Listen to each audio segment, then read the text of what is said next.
Hello दोस्त, मैं आलोक कुमार वर्मा। आलोक PCM classes में आपका स्वागत है।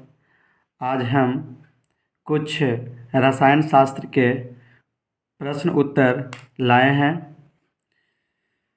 तो पहला क्वेश्चन है, रासायनिक परिवर्तन का उदाहरण दें। रासायनिक परिवर्तन में क्या होता है कि परिवर्तन होने के बाद वो दोबारा पहले वाले अवस्था में नहीं आ पाता है। जैसे लोहे में जंग लगना, भोजन का पचना, कोयले का जलना, एक बच्चे का विकास होना, पत्ते का सूखना, ये सभी रासायनिक परिवर्तन है। जैसे लोहा में अगर जंग लग जाता है तो उसे दोबारा न्यू अवस्था में नहीं ला सकते हैं। भोजन यदि अगर एक बार पच जाता है तो उसे पुनः भोजन की अवस्था में नहीं लाया जा सकता है। कोयला यदि पूर्ण रूप से जल जाता हो तो वो दोबारा कोयला में नहीं बदलेगा। इसी प्रकार एक बच्चे का विकास अगर हो जाता है तो उसे दोबारा बचपन की अवस्था में नहीं लाया जा सकता है। अर्थात ये सभी रासायनिक परिवर्तन का उदाहरण है। उसी प्रकार भौतिक परिवर्तन का भी उदाहरण पूछ लेता है। तो भौतिक परिवर्तन जस्ट रासायनिक परिवर्तन का उल्टा है। जैसे बर्फ़ का पिघलना, बल्ब का जलना, ये सभी भौतिक परिवर्तन है। संगमरमर, जिसे चूना पत्थर भी कहते हैं, इसका रासायनिक सूत्र CaCO3 होता है, जिसे कैल्शियम कार्बोनेट भी कहा जाता है। यदि हाइड्रोजन और क्लोरीन के मिश्रण को सूर्य के प्रकाश में रखा जाए तो ये हाइड्रोजन क्लोराइड बनाएगा, HCl, जिसे हाइड्रोक्लोरिक अम्ल भी कहते हैं। ये हाइड्रोक्लोरिक अम्ल हमारे पेट में भी पाया जाता है। कली चूना, जिसका सूत्र CaO होता है, इसका रासायनिक नाम कैल्शियम ऑक्साइड है। भाखरा चूना, जिसका सूत्र CaOH का होल 2 होता है, जिसे कैल्शियम हाइड्रोक्साइड कहते हैं। अगला प्रश्न है, एक पदार्थ X है जिसका उपयोग दीवारों पर सफ़ेदी करने के लिए किया जाता है। इसका रासायनिक नाम, सूत्र एवं जल के साथ अभिक्रिया लिखें। तो रासायनिक नाम हो जाएगा कैल्शियम ऑक्साइड, सूत्र हो जाएगा CaO, और जल से अभिक्रिया करके एक कैल्शियम हाइड्रोक्साइड बनाता है, और इसी का उपयोग दीवारों पर सफ़ेदी करने के लिए किया जाता है। अगला प्रश्न है, साधारण नमक का सूत्र NaCl, इसका रासायनिक नाम सोडियम क्लोराइड होता है। सोडियम क्लोराइड का जल अपघटन करने से कैथोड एवं एनोड पर क्या मुक्त होता है? तो कैथोड पर सोडियम धातु मुक्त होगा और एनोड पर क्लोरीन धातु मुक्त होगा।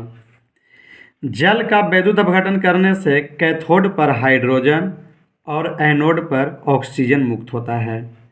ये बहुत VVI क्वेश्चन है, इसको ध्यान में रखिएगा। आप अपने कॉपी पर भी लिख सकते हैं और याद कर सकते हैं।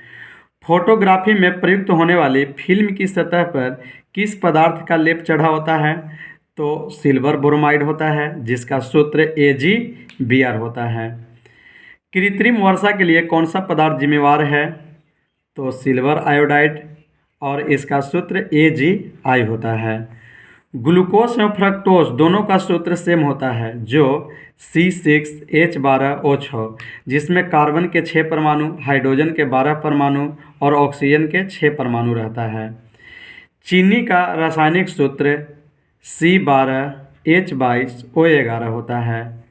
इसी प्रकार LPG का मिश्रण, यानी LPG में कौन कौन से पदार्थ मिला रहता है? तो ब्यूटेन, जिसका सूत्र C4H10 होता है, प्रोपेन C3H8, और एथेन C2H6 होता है। LPG का पूरा नाम लिक्विफाइड पेट्रोलियम गैस होता है।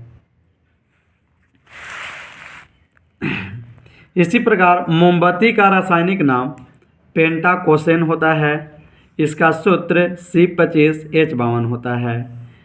गैस सिलेंडर में गंध के लिए जब गैस कहीं से लीकेज होता है तो हमें पता चल जाता है इसी रसायन के मिले रहने के कारण, जिसका नाम एथिल मरकैप्टन है और इसका सूत्र C2H5SH होता है। कभी कभी इसे सल्फर का यौगिक भी कहा जाता है।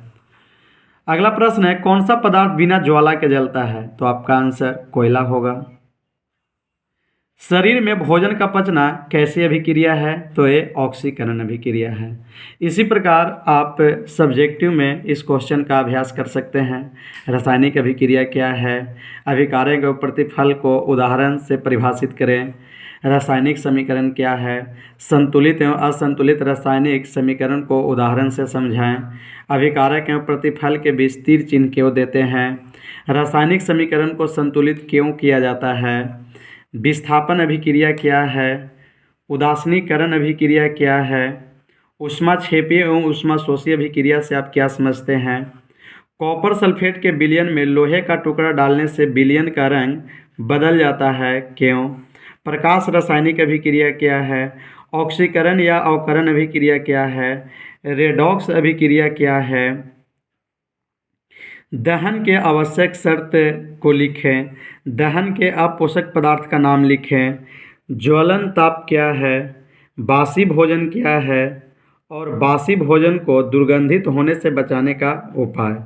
ये सब प्रश्न का आप प्रैक्टिस कर सकते हैं, तो आपको आने वाला एग्ज़ाम 2023 में आपको मैट्रिक में